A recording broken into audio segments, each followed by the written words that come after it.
Hello, Matt. It's good to see you again. Let's talk about the pre-season as a whole. It's been a very difficult 3 weeks to prepare the team to get them ready for the new season. Let's look back at that. How have you assessed all 6 games, and have you seen any notable performances that have made you consider your starting 11? Yeah, I think like I touched on last week, Ahmed, just pre-season quite frustrating at times. With sort of innocuous little knocks and niggles that I've had to, leave players out or be careful with players in certain games, which has, made me, for the St Albans game, Hampton game, we had sort of 5 or 6 players out for each of those games, which I think would have been definite contenders to start if it had been a league game. The early games are very much about just getting the minutes into the players and, having a look at trialists and rotating the team around and maybe playing 2 11s for large parts of the game and then swapping it around for the following game. So couldn't really get our flow going in early games, but that's the same for everybody. Disappointing really with the lack of players available probably for the St Albans and Hampton game. We then moved into Dorking, which I thought was a really good test for us on Saturday. And it was a good game for us, Dorking, and I was pleased on Saturday. It was a little bit more like us, especially for the first hour. Obviously we don't do any preparation and organisation on the opposition, so getting to know Dorking from the first 5-10 minutes of the game and getting a feel of what they're about. I thought we got to grips with them very quickly and soon stamped ourselves onto the game, and I thought we were very good probably up until the hour. I was very impressed with our shape off the ball and our attacking threats and the performances in there. Up to the hour, which it was their first shot on target, I think, on the 60th minute mark, which is a little bit poor goal from us to concede. But up until then, I thought we were very solid and very resolute and had many chances going the other end and probably didn't connect well with a few of our shots than we'd like to have done. But put some good balls into the boxes and had good threats for all over the pitch, really. So then, sort of after the hour, I was very disappointed with the referee's decision in booking Kobe. It's sort of spoiled it a little bit for me because, before the game he said he's not going to, do any bookings or whatever of any sort unless he has to, and I didn't feel that was a deserved or had to be a booking. So then, with Ben Goodliff just still touch and go for the weekend as well as Louis John, I just didn't feel we could take the risk on Kobe Rowe, maybe potentially you put in the last half an hour into the referee's hands, potentially showing him a second yellow card and him being suspended for next week, or this Saturday. So, once we took him off, you put in 39-year-old Craig Dundas centre forward in at centre half. You've already got Eastley playing there as a centre midfielder. You had then a couple of trialists coming on, and as always, the second half of games it sort of peters out and becomes a bit stop-start and not really us and what we're all about, really. But overall, I thought, Dorking first hour was a little bit for the first time more what we're about. So, no, overall, I've been pleased with the fitness levels, the minutes into the players. We've got virtually the full squad back, fit, ready to go. Hopefully to start against Maidenhead and all available for selection. Yeah, are you set on who you think will start that game on Saturday?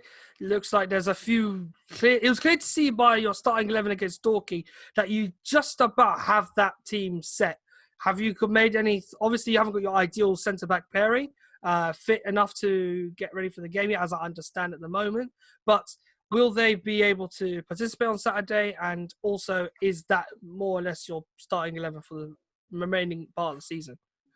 Well, they were the 2 players out of our squad, Louis John and Ben Goodliff, who weren't fit for the game, in terms of me not wanting to really risk them or take chances for a pre-season game. So, it's Tuesday now. We monitor them again today in training, and then we're going to see how they develop over the coming days, really, to make a decision for Saturday's game. Kenny Davis, was outstanding for us last season, had the toe injury. So he hasn't played since February, but has played quite a lot of minutes in pre-season. That's why I wanted to bring Rob Milson in on Saturday to, he had the operation as soon as he possibly could after lockdown. So Rob hasn't played as many minutes, so I wanted to give Rob the opportunity there. So, it was obviously more based on Saturday just to try and get minutes into players and protect a couple of players to get us into the position of being as fit as we can across the whole board, ready for Saturday's game. Excellent. So we'll talk about now the controversial topic that has pretty much engrossed football in the UK the last week. We touched on it last week after the announcement that fans wouldn't be able to go back into grounds because of rising cases in the coronavirus pandemic.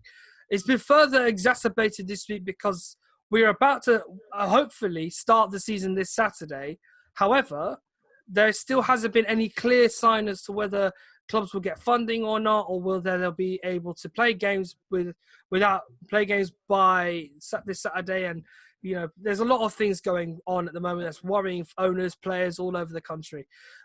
You obviously made your opinions clear on that last week. Is there anything you'd like to add to that this week? Having obviously seen the news that clubs won't be able to go, or fans won't be able to go to FA Cup ties this weekend to non-elite sides such as those below Step 2. Yeah, it's, as I said up in the previous interview last week, Ahmed, I touched on my thoughts there. We're now Tuesday. We're supposed to be starting on Saturday. I'd imagine there would be a statement coming out, hopefully today, if not latest by tomorrow, just to give everybody time to do the final preparations if we are going to start. And I believe we will, and I think we have to, and we do need to start. I hope that we do get the funding that the National League does get to allow us and all the clubs in the 3 divisions to start on Saturday, because we can't get further behind, really. So, yeah, I mean, it's all out of my control, Ahmed. I don't know anything more. We're just all sitting, waiting for this announcement to hopefully confirm that we're going to start Saturday. But all I can do as a manager is just prepare the team, concentrate on the team and the squad and the football activities on the pitch, just to make sure that we're in the best shape and prepared, ready, and planning for us to start on Saturday. And and until I get told different, and at the moment that's what we're doing. We're obviously back in training today, tomorrow, ready for Friday's session to hopefully kick off against Maidenhead on Saturday, until I'm told otherwise. So yeah, I really hope, fingers crossed, that we're up and running. Fingers crossed from our end too.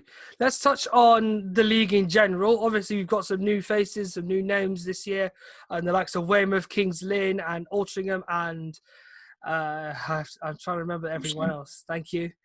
Who will come up this season. With them, and also the current teams, of also including Macclesfield, who've come down from the Football League. There's a lot of competition this year. It should be as intense as last season. Who are you looking out to put a push in to get promoted, and those who will fight for, let's say dominance in the National League this season?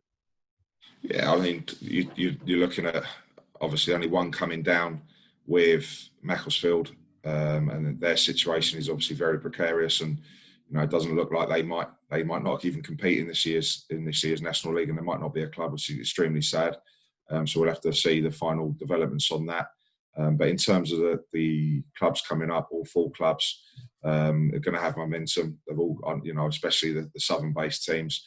I know, Wealdstone and Weymouth, and they've got good players, and they're big clubs, and they've been here before many years ago, and they'll be relishing the chance to pitch themselves at National League level, and they'll be extremely tough to play against.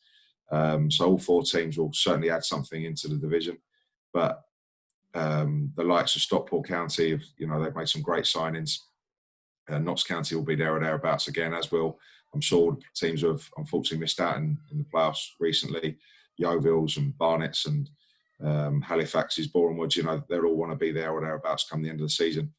We've said many times that this league, from top to bottom, is extremely tight in terms of the level, and there is no easy games. And on our day as Sutton United, we certainly respect everybody, but we certainly don't fear anybody, and on our day we can beat anybody. So, we'll go into each game preparing as we always do, trying to be as best organised and ready for the game as we always are, to try and pick up as many points as possible, because they all have to be earned. There's absolutely no give-me's in this league, and every game will be extremely tough. So I think it'll be a very tight, compact National League, and there'll be many thinking they're in real consideration to be playoff contenders. Yeah, I agree so. And if you're looking for my bet, I'm looking for Altrincham and Weymouth this year. They're definitely 2 teams to look out for. And obviously, I didn't mention at the time, what was it, Weymouth?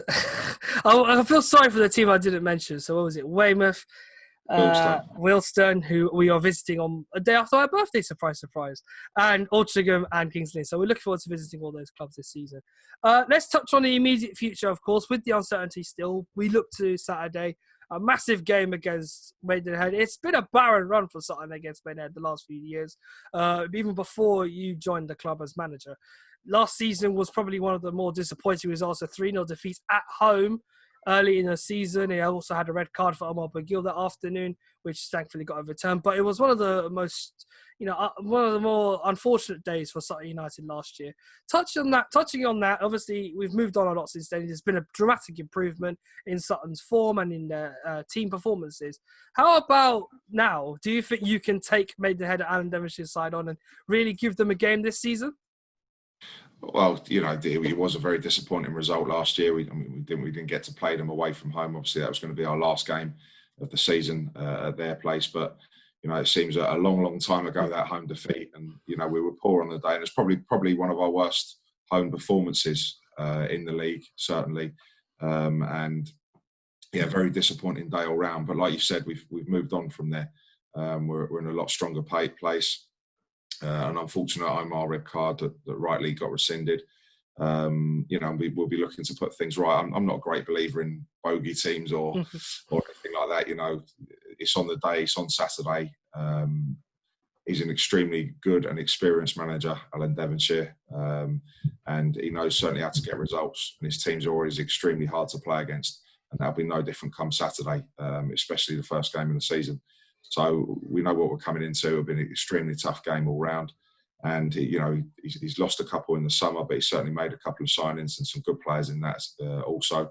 So, we've done our preparation on Maidenhead and we'll be looking forward to the game. And it'll be just really nice, irrelevant of us playing Maidenhead, but just to get that first home win, that first 3 points on the board and set us up and off and running. And we'll certainly be looking to do that on Saturday. Yeah, it took a lot longer last season to get that first home win than we would have liked. So the sooner the better this season. Talking back, obviously, on the team itself, you've already mentioned through the preseason review about the injuries you had and the struggles you had.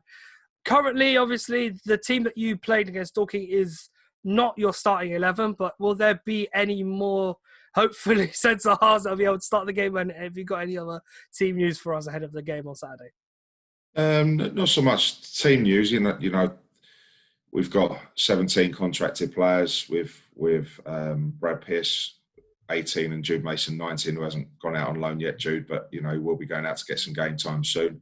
So we're on 17 contracted players, which is obviously a little bit light, but I've said before that I'm looking to try and get one or maybe two more in, and I'm still working on that. And if that comes before the weekend, great. If it has to sort of move on into next week, then so be it. Because we're going to have enough bodies ready for the weekend and hopefully taking us to Tuesday. But if I can add one or two, I'm still working hard to do that. But I'm happy where we're at. I'm happy with our fitness levels. I'm happy with our performances and the way we've been training. And I feel we're in a good place as a squad and really can't wait, myself, the staff and the players to get up and running.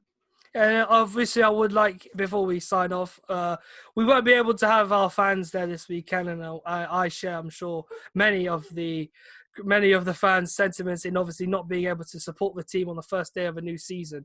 But I would like you, if you can, to share some words to the fans and hopefully give them a message of hope ahead of what will be a difficult but very exciting season.